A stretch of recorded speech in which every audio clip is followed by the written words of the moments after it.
back in 2019, I heard that Stewart Lee and Michael Cumming were working on a documentary together about a big King Kong statue and a Midlands-based post-punk band called the Nightingales. It's called King Rocker, and it was supposed to be coming out in 2020. Sadly, 2020 played out the way it did, and the film didn't get released. But it's finally premiering. It's going to be shown on Sky Arts at 9 o'clock on February the 6th. So last week, using fancy new conferencing software. It's amazing what they've got now. This is the internet, isn't it? So people can see this. I had a long distance chat with Stuart about the film and how it was made and the people that are in it. And hopefully this will get you excited to see King Rocker on the 6th of February. How are you, Stuart? Great, it's really nice to see you. It's like a night out.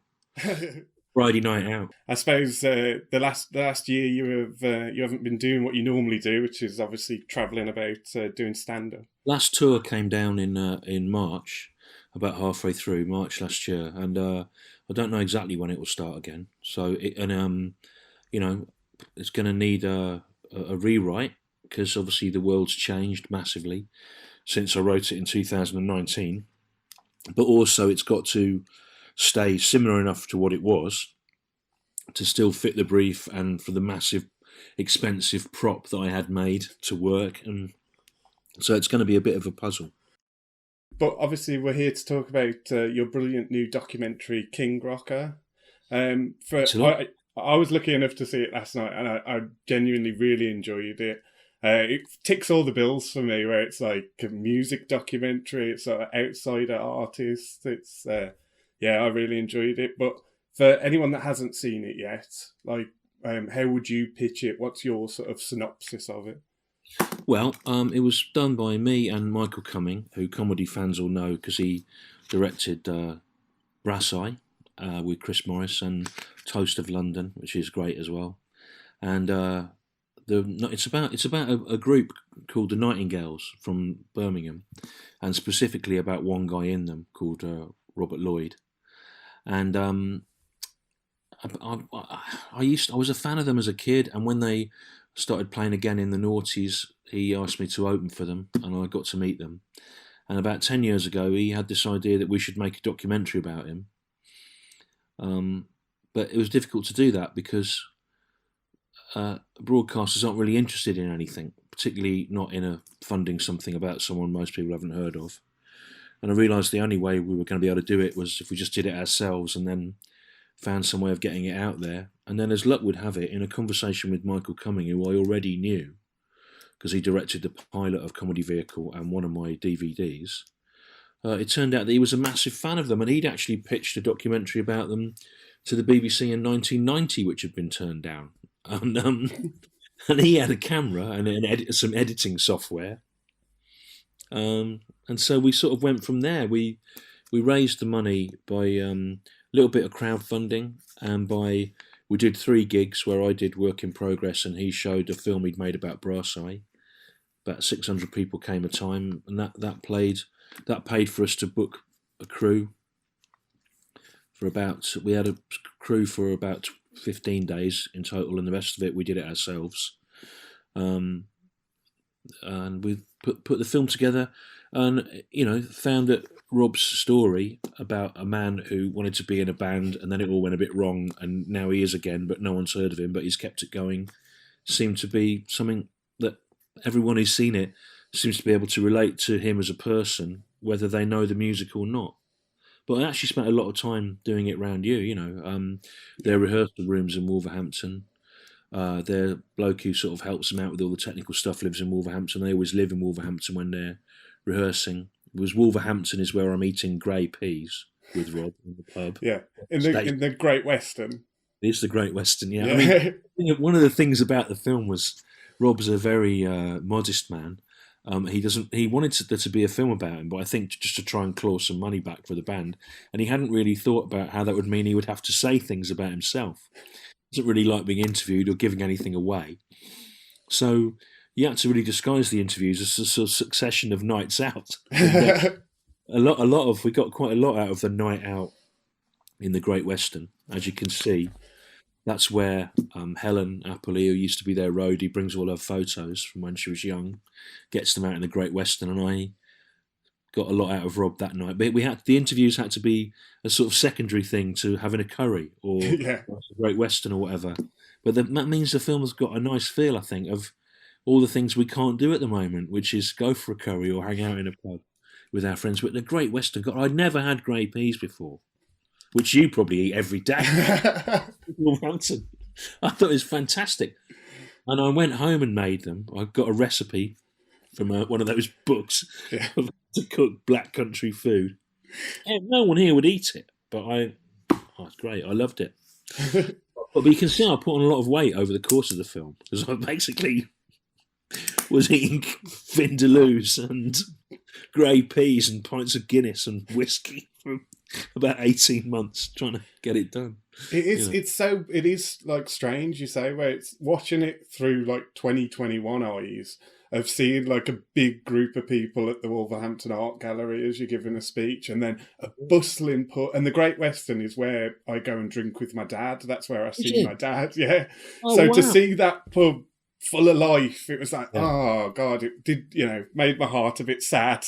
It's a lovely pub. I mean, it was, but that's what I think. That's partly why we got such good interviews out of the people there, because it just had a real home from home atmosphere, and it was really nice. And that's one of Rob's skills, actually, is he's able to find a good pub anywhere. He's got a radar for it, and he's the sort of guy that comes alive in a pub. I mean, he reminds me of my dad, to be honest. I think there's a lot of that in the film, really, that I didn't really realise until we were halfway through, that maybe on some level, as a fan of things, you're looking for these sort of substitute figures. Certainly when I went to Wellington, where he lived in Shropshire, and I'd not been to Wellington apart from when I was born in care home, basically in Wellington, and then put into care for 9 months, and so it was strange going back there for the first time to go to Rob's house and see how he grows all his own vegetables. I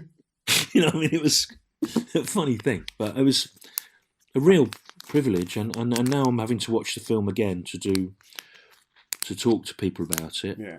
It does seem a really magical little time, and of course it was before all this, and you see people in pubs talking to each other, and you see people crowded into venues, seeing stuff. You see human civilization at its best, I think, basically. But you and Robert make a great little double act throughout the film. Like some of the sections with you pair, where you're almost bickering at times, and it's so much fun. I think that is true. I'll take that as a compliment. But he's very generous. He doesn't try to sort of win conversations, if you know what I mean. Yeah. When I was tried to go on panel shows about 15 years ago, one of the things I didn't like about it, I did 3 of them, was that they weren't cooperative. People were trying to sort of put themselves forwards. Whereas all Rob wants to happen is for a laugh to happen, and he doesn't care who gets it, and so he sets you up for things, or he'll take stuff on the chin. And it did get to a point when we were doing the bit about where was Barbarella's, the legendary Birmingham pub venue, and he just couldn't be bothered really to walk to where Barbarella's actually was, because it was too far away. So we just sort of made a load of stuff up, and he was really good at it and really funny. I mean, he's been saying, oh, maybe I'll be famous after this and I'll be able to become some sort of Bez-like figure, be like a novelty character in things. But I think he's better than that, really, better than a Bez. But yeah, he was good, and but he's really funny. I mean, that bit when he talks about washing his cock in the tap. Yeah. I mean, it's hilarious. I just kind of couldn't. I thought when he said that, and they were filming it, basically he makes out he was homeless for a bit. Was he? We don't know. We don't know what's true by the end of it. And everyone contradicts each other. He said he used to sleep underneath cars in a car showroom on the Bristol Road in Birmingham, and there's a little tap there, and that he used to wash his cock in the tap if he had a messy wank. Yeah, I was going to say the phrase "a particularly messy wank." It's the precision of the phrase. Well, at the risk of sounding pretentious, Cicero, the philosopher, said that what makes for great comedy is an indelicate idea, delicately put, or a delicate idea indelicately put. And Rob's thing there of a particularly messy wank is the perfect meeting of form and content there. It's Ciceronian. So, it was yeah, he is funny, and I'm glad we're able to say he's funny, because he's a great poet and he's a good performer, but he is really funny as well, and that obviously informs his life. He finds life absurd and joyful. I wasn't sure if I'd get to see the film before we would chat, so I was making lots of my notes about the trailer and other little bits I could find. And the thing that struck me about the trailer was that it reminded me a lot of your Ted Chippington documentary, like you'd made a little documentary for the Culture Show. Yeah. And then when I actually watched the film, I didn't realise the connections between the Nightingales and Ted Chippington. Yeah. There's a part where you said you were going to Devon. Was it Devon? To see him, and he didn't show up. No, I know. Isn't that funny? I mean, Ted Chippington, no one will remember, but Ted Chippington was a comedian who, there weren't really, alternative comedy clubs in the regions in the 80s, And so you'd see people, if you saw comics at all in the Midlands where I grew up, you'd see them opening for bands. I saw Phil Jupitus, when he was called Porky the Poet, opening for Billy Bragg at the Powerhouse in Hurst Street. I saw Peter Richardson from the comic strip opening for Dexy's Midnight Runners a little further along on Hurst Street in 1983. And I saw Ted Chippington, who I didn't know, opening for The Fall on Hurst Street, Powerhouse, 1984. And Ted Chippington's thing was that he didn't really do anything. He just sort of looked like he was supposed to be a comedian, but he wasn't. And he only had one joke, and his songs weren't very good. He didn't seem to want to be there or to really care what the people thought of him. So it was kind of the opposite of entertainment. And, I'll hold my hand up to it, really. A lot of what I've done since is the germ of that idea, but stretched out, that even when me on stage has obviously worked on something that's really complicated, I perform it as if it's beneath me, or I wish I was doing something else, or, that's all from Ted. But Ted was a sort of anti-comedian, that's what he was the coining of that phrase, really. And the fact that we arranged to meet him for a documentary about a man who ran the record label that he was on and has toured with him all his life, and he just never came, and there was no explanation of why he didn't come, was sort of better than if he had come, really. But then what it meant is we used that old bit of footage from about 2005 or something of me interviewing Ted as a younger man on the Culture Show. And the funny thing about that, we did Ted Chippington on the Culture Show, got a panicked call at the last minute from the producer, who thought it was some kind of scam. He went, "This isn't real, is it?" I went, "What do you mean?" He said, "You and Robin Ince and Phil Jupitus, you've made this man up, and this is a joke you're playing on me. He's not real, and you think it's funny that you've managed to get this report about him onto the Culture Show." I was going, "No, he's real." But that's how odd it seemed to the man, But yeah, that bit's in there. So comedy fans should like that, really, and it's a good little. That's the only bit of footage of him doing his act, is that tiny bit from Whistle Test, I think. Yeah, it's without giving too much away, there are a few celebrities that pop up throughout the documentary. I don't mind what you give away, Mark, if you get to watch it. You can list every person in alphabetical order. Well, there's a great section where you're talking about people who could have been in the band before Robert Lloyd, and you interview Frank Skinner. Frank Skinner was the original vocalist, yeah. And Frank was really great in it.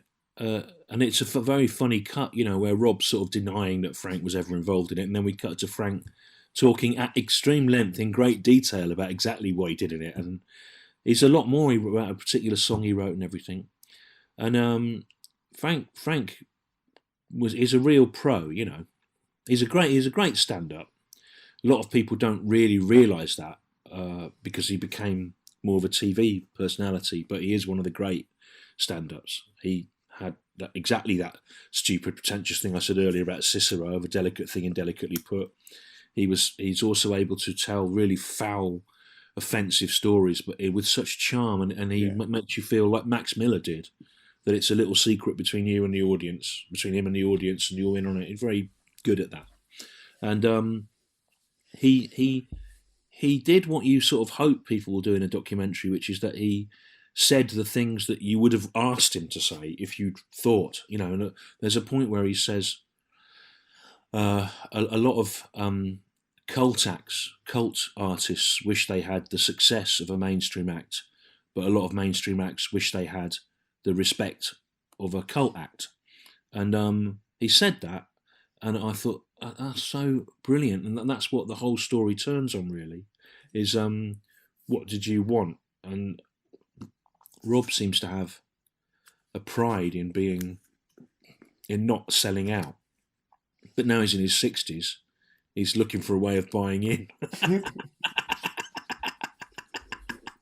Because he's realised he needs money, and but it was great. And Frank's interview was really good, and I found it's very touching, very funny as well. His memories of the Birmingham punk scene, and other people remembering auditioning him.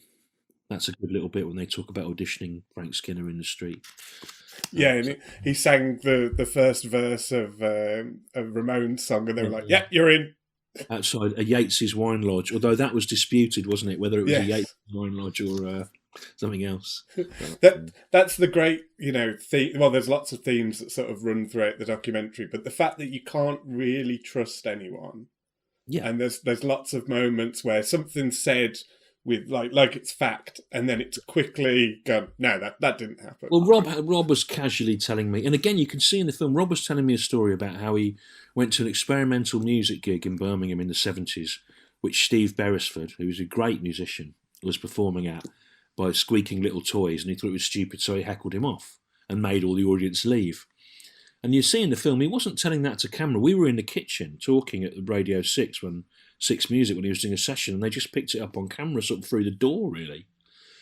And as he was saying, I thought, well, I know Steve Beresford. I actually toured with Steve Beresford doing a John Cage piece, which was exactly the kind of pretentious thing Rob describes, where Steve's squeaking things and dropping pins onto boards and stuff, and I was reading out these words.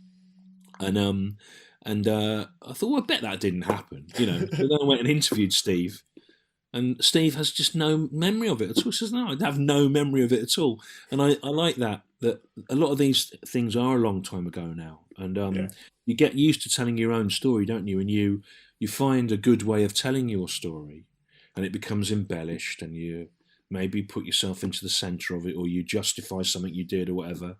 And then maybe it drifts away from the truth. And I like in this film, some things you just have to shrug your shoulders at the end and go, well, we'll never know really what happened, and does it matter? Who cares?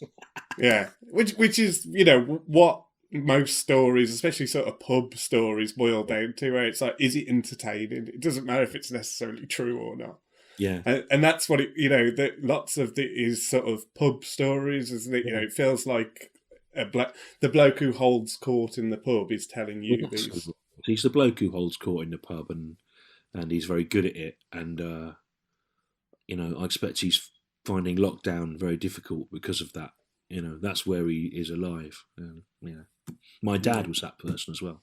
My dad was that person, but he was out of control. He'd be that person in the pub every night at 4:30 till 6:30, and then he'd ring you up and he'd go, "Do you like cashew nuts?" And I'd go, "Yeah." When I was a student, he'd go, "Do you like cashew nuts?" And I'd go, "Yeah, I like cashew nuts, yeah." To people like cashew nuts. I went, well, a bit, yeah. And he'd go, "Oh, right." I go, "Why?" And he goes, "I've just bought 6 barrels of cashew nuts." And who from?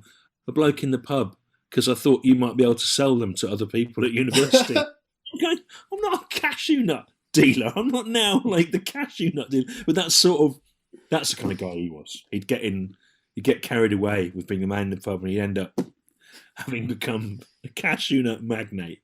So I recognise the type, Yeah. Yeah.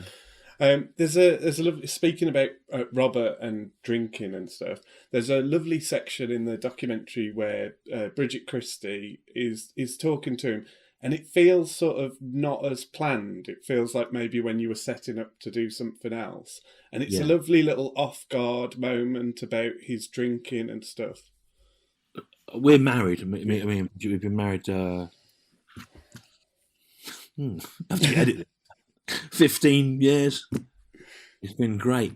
But it's she's when before we were married, I went to see the Nightingales with her, and it was like a real lightning rod moment for her, where she really loved them, and she really likes Rob, and I think she worries about him because there have been not all gigs, but some of them, you can see he's misjudged whatever rocket fuel he needs to get him into a place where he's not nervous on stage, and so yeah, and I felt we had to address that in the documentary, because there are certainly in the middle section where there's a sort of missing 10 or 15 years of Rob's life.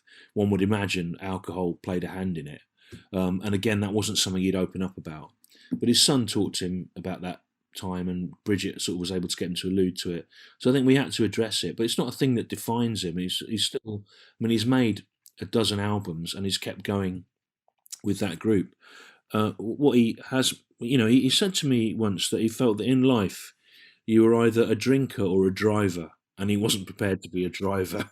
I think, it's but then you can sort of see in the film as well how many little stories in terms of phrase he's got from being the guy in pubs. I mean, there's that lovely bit where we go back to the pub in Borsall Heath that he sort of hilariously called his office when he ran his own record label. He basically was just in a pub going to the phone with 2p's all the time. And that actual just back room of that pub seems to be the wellspring of about a dozen really great songs, just hearing people say weird things at bars. And, I often think about that. You get ideas from being out and about, and a properly famous person can't really be out and about because they're recognised. There's a great Bob Dylan song called The Highlands. It's 20 minutes long. It's from about 10 years ago. It's about how he's in a bar in the north of Scotland and the barmaid doesn't know who he is, and they have a normal conversation for half an hour, which of course would never happen to him because normally people are going, "You're Bob Dylan." Whereas Rob's had the blessing of being able to be an anonymous observer of life in a succession of pubs for his whole adult life, Yeah, it's and I'm like mean this totally as a compliment. There was lots of parts where it reminded me of the Frank Sidebottom film. I don't know if you've seen that, the documentary about Frank Sidebottom. I haven't seen the Frank Sidebottom film, which is an oversight because Yeah. I was actually involved in the crowd in the financing of the statue. Oh, I okay. did some benefits for that, so I should have seen it. I haven't seen it. It wouldn't surprise me that it would remind me of it because they're both from a similar world. Yeah. That kind of 80s world of alternative comedy and alternative music where people were able to sort of get by in the Yeah. cracks as outsider artists. There wasn't the financial pressure to succeed because things weren't as expensive, and there were squats and cheap rents and the dole and enterprise allowance and things like that. And I mean, there's probably quite a lot of crossover. I should imagine anyone who likes Frank Sidebottom would like this film. Yeah, I like I say, feel like it's obviously it's a very different film Yeah, about someone completely different, but like you say, there are things where it's a bit of a crossover, and the keeping it going, keeping it. in the face of people sort of ignoring, No, my old agent told me that when he tried to book Frank Sidebottom for student gigs in the 80s, he'd ring up Chris Seavey, who was Frank Sidebottom, and he'd go, "Oh, hello, I'd like to book Frank Sidebottom." And Chris would go, "Oh, I'll just go and get him." So he'd go away, put a peg on his nose, and come back to the phone and do the admin in a Frank Sidebottom voice, which is a really good commitment to the character, I think. The documentary, like you alluded to earlier about Robert asking you, years ago to do a documentary and maybe doing it in the style of Anvil. Yeah. And I'm so glad that you managed to dissuade him from that. Yeah. Well, I think he's got a sort of dysmorphia about his talent. I think he sort of thinks he doesn't really realise how good it is. But on some level, he also is arrogant about it as well. And I really relate to that. A mixture of being arrogant and also just having a chip on your shoulder and also having no confidence whatsoever. Well, I also think it's a slight Midland thing. I think that that if you just think about it in terms of the music and I really hate being a 52-year-old man using punk as a frame of reference for everything, but forgive me, I know that is a cliche in of itself, but Liverpool and Manchester and even Sheffield were able to build up the impression that they were something for music after punk, and a lot of those towns had an advocate like Tony Wilson in Manchester or Paul Morley or whatever that sort of made the case for that town. And if you think about the Midlands, loads of great music came out of it. It's somehow not really thought of as, it just didn't sort of sell itself. Yeah. And it still doesn't. And the people don't feel they're part of a scene, and I know that the Midlands accent for advertisers is one of the most trusted ones. And partly why it's trusted, I think, is people don't think we're capable of lying or of the intelligence required to be sort of tricky or something. It's sort of straightforward, and I think that it's a shame that there wasn't a place or a person around whom a scene sort of coalesced in the period where it did in Liverpool or Manchester. Manchester's still living off the back of those days now. That's still why it sort of is this hip town, because of what the immediate post-punk era did for it with New Order and then Happy Mondays and Manchester and all that, and Liverpool, as well. But it's just, Birmingham's just sort of, when I was talking to the women from Fuzzbox, who again, were a big deal briefly from Birmingham in that time, they were very frustrated about how the city doesn't sort of, the city and the region doesn't really capitalise. There's that rather sad mural, isn't there, in Wolverhampton, by that roundabout. Have you even noticed it? Which? Well, there's a wall in your city centre. Yes. Musicians from Wolverhampton with Slade on. No. Well, there you are. Well, the drummer from the Nightingales, who's a musician from Wolverhampton, pointed it out to me. Yeah, there's a roundabout, and there's a sort of wall with a list of. I'm desperately trying to think. I wouldn't invent that. You're making it up like you made up Ted Chippington. Have you not seen? Well, put it that way: the Wolverhampton Wall of Fame, is not even known by a man who lives there, who's lived here his entire life. Right. You saying about like the sort of arrogance and but the awareness. There's a line that the comedian Stewart Lee says that made me think about the documentary, and I wondered if it was how you feel in real Stewart Lee feels about Robert Lloyd. Was the main problem with my work is the public's ongoing inability to recognise its genius. Well, I do think that's true of rock. It's weird, isn't it, that a lot of people from that era have been rediscovered and rehabilitated. Not massively, but Wire or the Gang of Four or whatever. And he just sort of seemed to sort of miss the boat. And I think I don't think you have to know about the music or even like the music to enjoy this documentary. I think it's about, he's what Mark Comerd called this week in his documentary about British comedy, the little man. He's the little man that you can relate to, fighting a battle to succeed against incredible odds. But there is I think they are one of the great bands of that era, and they're still going now. And they're not playing the hits. They're doing new stuff every year, And it's just weird how things pan out. But if you know anything about comedy, it's not a meritocracy. I saw that you'd interviewed Simon Munnery, and I didn't watch the thing, but I expect that was hilarious, and that everything he said was a perfectly composed bon mot that appeared that the average person would have spent a year writing, that he just tossed off probably, just in the middle of the afternoon. And his ongoing obscurity proves that comedy's not a meritocracy. And why should anything else be any different? There are so many random factors involved, and once you start believing that you deserve what you've got, then you've lost track of everything. That's why I think it's important as a stand-up to keep going back to Edinburgh and reminding yourself how you can see hundreds of people and loads of them are brilliant, and how lucky you are to have had things come together. Yeah. I know that the stage version of me acts as if he's not even given remotely the respect that he's due. And obviously there's a part of me that thinks that, to be able to say that. But realistically, it's not a meritocracy, but Rob has managed to keep the group going, and they have really good fun. I mean, it's difficult working with people, as normally things get frazzled and frayed.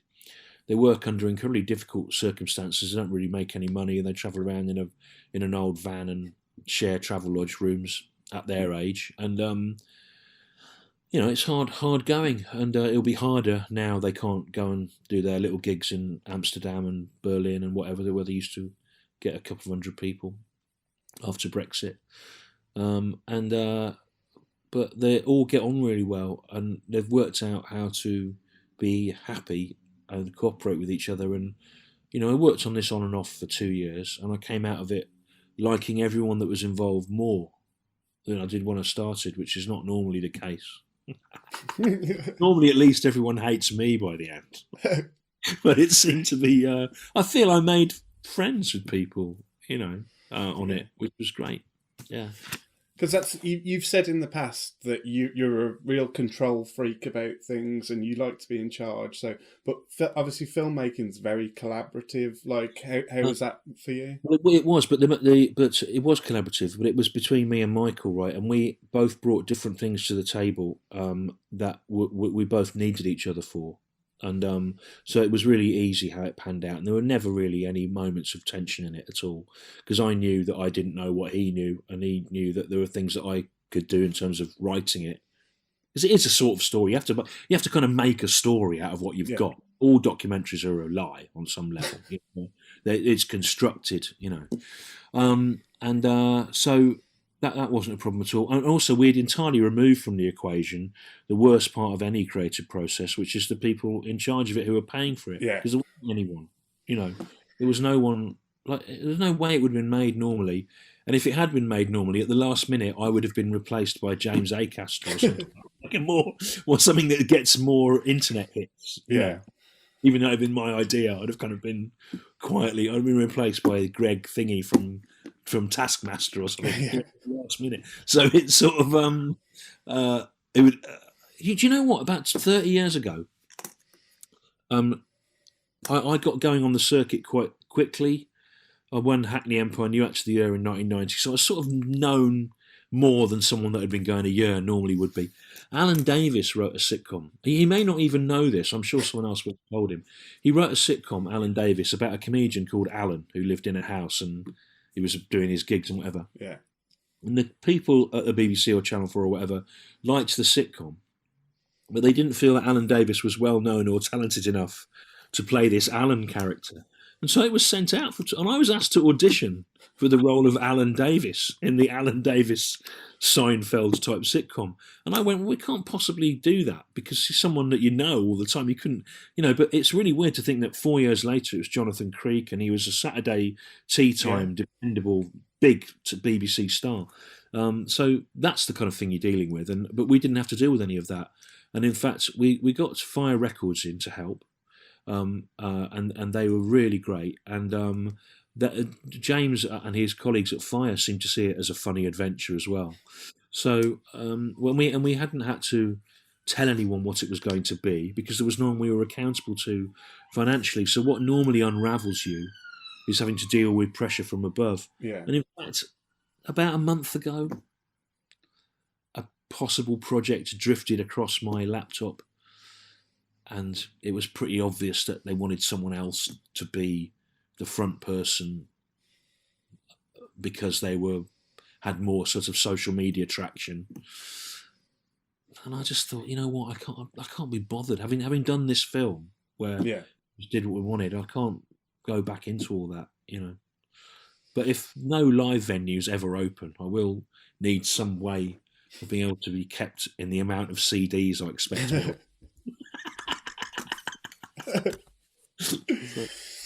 So is there a plan to do any more documentaries, or was this like a real passion project? Well, it was a real passion project, and it was a passion project for both of us. And we were lucky that it was a thing that we were both passionate about. We're trying to think of things that would work for both of us in case there is any interest in this. Yeah. But at the moment, we don't really. Everyone that's seen it really likes it, okay, but it's not gone out into the real world. It goes out into the real world, on the 6th of February at 9 o'clock on Sky Arts. If there is a good response to it from then, and if they did want to do something else, me and Michael would obviously talk about what that might be. We've become very interested, weirdly, in there's this plot line in it about this giant King Kong statue in Birmingham. We've become very interested in that and the man who made it, and he also made a massive statue of Morecambe Wise that was equally hated and was attacked by the people of Sheffield where it originally stood. Its arm was smashed off. Eric Morecambe was very angry about that, and then it ended up in Hungerford, just by the side of a river. No one knows where it is now. There might be something in public art and people's attitudes to it, and in this guy in particular, Nicholas Munro, but we don't know, and neither of us ever set out to be documentary filmmakers, as you can see in the film. When you watch it, because it's not like most documentaries. No. So we'll see what happens. But at the moment, it's just amazing it was supposed to go around cinemas, and it's amazing that it's out at all, and it's a real mental boost. We're nearly a year in now, and everything I do is true of so many people in all lines of work is completely on hold. You've no idea when it will reconvene, but to have a sort of piece of work out there is a real privilege and a great morale boost to you in these weird times. And I hope people watching it get some comfort out of it as well, because it is a story about a survivor, and we've all got to survive now. Yeah, it's a lovely sort of love letter, not only to Robert and the Nightingales, but to Birmingham. Like you say, there's the through story of the King Kong statue. Just that world. I mean, I'm old compared to most comedians now, and I remember alternative comedy starting, and it was from that world. Alternative comedy was from the same world of fringe theatre and experimental theatre and weird music, and it was from that world. And you had to go to difficult, strange places to see it. And so it's a love letter to that time as well, the sort of alternative culture of the immediate post-punk era. And, it could have been about anyone from then, really, but it isn't. It's about them. And we're lucky it is, because they're good characters. There's so many other things that we could have put in it that we couldn't verify them, or we couldn't afford the footage. Really just mad things.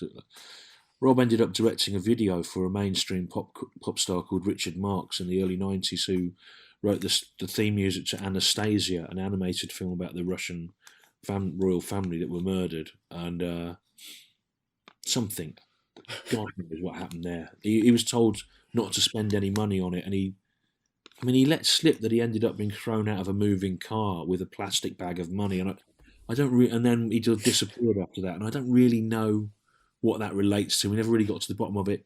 Very late in the proceedings, he remembered that he and Tank, the guitarist, in about 1990, had been asked by Ali Bain, the Shetland folk fiddler, to appear on his Scottish television programme, where you do a song on a barge floating in the River Clyde in Glasgow.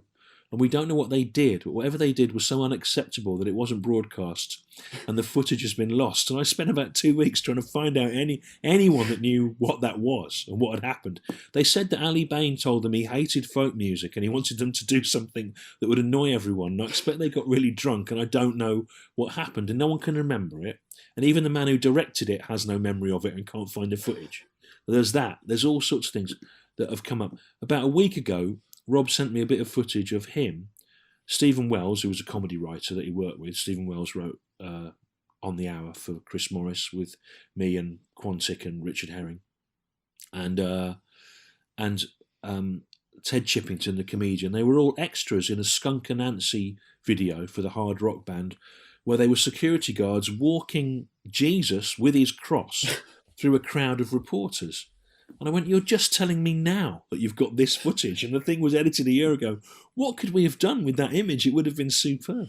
There's all sorts of other weird little things, but in the end, Munnery, the effortlessly witty Simon Munnery, said to me, why do you call shows work in progress? Your show is work in progress. All shows are work in progress until they are finally abandoned. And that's a bit like what this film was. At some point, Yeah. you had to stop it because the tentacles that it spreads out everywhere with are so vast that you have to just walk away from it in the end and go, there you are. To stop at the end with that drone. That was Yeah. you couldn't have done that. When I first made television, to get that closing shot of going up the statue in the Lake District and all the mountains behind me, that would have cost you your whole budget. Now you just put your camera on a little thing and fly it up in the air. Amazing. It's amazing what they've got now. This is the internet, isn't it? So people can see this. Technology. It's amazing. Rob also says, Rob says he was the first person in Britain ever to wear a baseball cap. He maintained. Yeah. It's a different story. But it doesn't have like a big fake ending. The sort of happy ending of the documentary is that they are still a band and still going. It doesn't have the Anvil, big successful show, fake ending. No, well, the fact that they're still going is enough, isn't it? And that he's sort of comfortable with that idea. I think he would like to be able to draw bigger crowds, and maybe the documentary will do that. But it doesn't. It's not. It's out of our hands. That's not. That's beyond anyone's control. That Robin Asquith bit at the end, of course. That to me, that was the final scene. The conversation that I have with Rob by the giant statue of King Kong in the Lake District was the final scene. And then about 90 seconds from what feels like it ought to be the end of the film, he suddenly mentions that he's had a shower with 1970s sex comedy star Robin Asquith. And I thought, well, bugger, because we've got to go and find out about that now, haven't we? And that's going to come right in at the end and feel really out of place. Asquith, who older viewers will remember as a man with no trousers in Confessions of a Window Cleaner and whatever, but cine-aesthetics will remember as being in Pasolini films and Lindsay Anderson's If. Amazing actor with an incredible range of experiences. He lives in Malta now, so obviously there's no way we could go to Malta. So on the way back from shooting Rob in the Lake District with the giant King Kong statue, we both got on our laptops, and by the time we were back in London, we'd managed to find someone that knew Robin Asquith. We got in touch with him. I go, have you ever heard of the Nightingales? He went, oh yeah, my brother's band supported them once. Apparently you had a shower with Robert Lloyd. I don't remember it. I said, and we worked. There's no way we could afford to go to Malta, but he managed to film this really funny bit himself. Oh yeah, it's hilarious. One take monologue about people he's had a shower with. And then he also picked up with his mate these incidental shots of lovely scenes of Malta that cut in really well. That was one of the most expensive. We couldn't really afford any footage, but I knew we had to get Asquith in a shower with a naked woman whilst wearing a medieval knight's helmet. I knew we had to, from Horror Hospital, that is. And yeah, he's just one of the many odds. But Nigel Slater as well, the chef, is another strange guest in it. But yeah, he's been really helpful, Asquith. I mean, I wanted to use the footage from Queen Kong, which is this bizarre 70s comedy he did, a sort of parody of King Kong. It's from a feminist perspective, and yet it also manages to be incredibly exploitative of naked women at the same time in the way that only 70s films seemed able to do. But I mean, it's impossible to even work out who owned that film, really, now. I did encounter that sort of thing a lot. Yeah. The film is brilliant, and I genuinely recommend that people go and watch it. If you like documentaries, it's worth watching. If you got any interest in sort of music, and the other thing to say is it's not the Stewart Lee show, is it? It's not like you're in every scene. There are times when other people are interviewing the band, and it's not like you've crowbarred yourself in there constantly. Well, I thought it was a bit naff that I was in it, really, but also. That's part of the story. Part of the story of the documentary is about how we tried to get the documentary made when no one can remember anything, and there's no documentation of anything, and the people you want to speak to are reluctant to talk or don't remember things themselves. So it did end up being a story about making it so. And then some of the documentaries I like Nick Broomfield's and Andrew Cotting's, they're in them as sort of characters. I think Michael probably initially conceived it as more of there wasn't going to be that personal context to it, but it came together well. And it's not the sort of thing you should say about yourself, but I think the camaraderie of the people in it, including me, is quite heartwarming. And also my obvious delight at being able to see Helen Appleby, the Helen Appleby, the 70s night prefects roadies' own Polaroid photos in her actual hand from trying to drive them to a gig in Scotland is a nice thing to have on camera, because hopefully you take the viewer with you. Yeah. There's not many things that I would want to. I spend most of my life, not most of my, I turn down lots of things because I don't really want to be a personality for its own sake. But this was something that I was actually interested in, So yeah.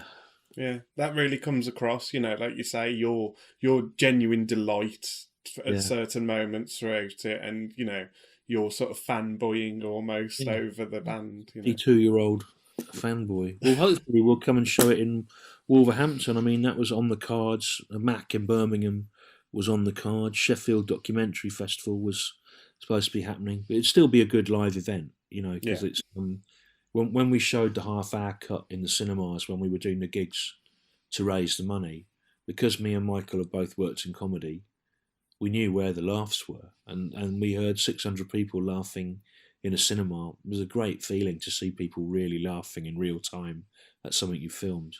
It was really good fun. Thank you ever so much for talking to me, Stu. I really appreciate it. For talking to me as well. I really appreciate it. And, I don't normally get out and promote things, but I'm really grateful for the opportunity for this, because I feel it's almost like it's on someone else's behalf, so I'm really pleased about it. Thanks very much. But yeah, it's Sky Arts, February the 6th at 9 p.m. it premieres. But what I'll do is I'll put all the links below, so if it's after that date, just go and click on the links. And add the trailer onto your your thing if you want. And actually what's happening now is you just cut to that and you see that you did it. See, you can do that if you like. In his most revealing interview ever, Robert Lloyd gives both barrels to the record industry of the early 90s. People could not idolise me. He never once joined in with any of the movements, any of the trends, any of the fads. They never wanted to compromise.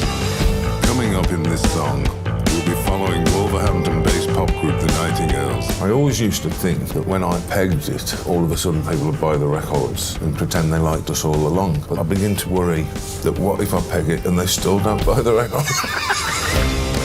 Shock Treatment opened for you, which was John Taylor. Yeah, from Duran Duran. Yeah. That's a barefaced lie. What I like about this as a documentary idea is it is already based on an unsure false history. That's a hit haircut, that is. Look at that. That's a thing that a bloke with a hit does. They've got Lifetime Achievement Awards, and Scott lives in hell. Live in hell? You live in Wellington. In Birmingham, they used to have a King Kong statue. What does that represent? Nothing. Birmingham rejected the statue. When I started thinking about the Nightingales and Rob Lloyd and the Prefects, I thought maybe there's some way of using images of this to tell the story of you.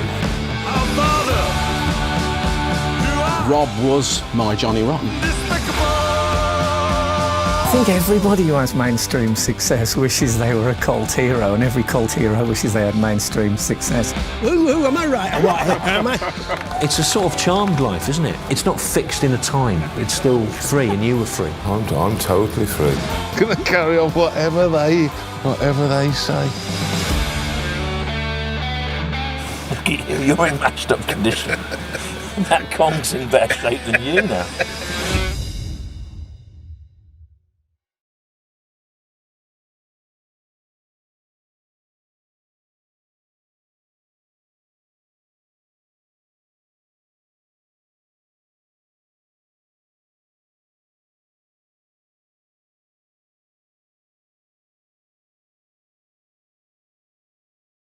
You have to embarrass yourself, Mark.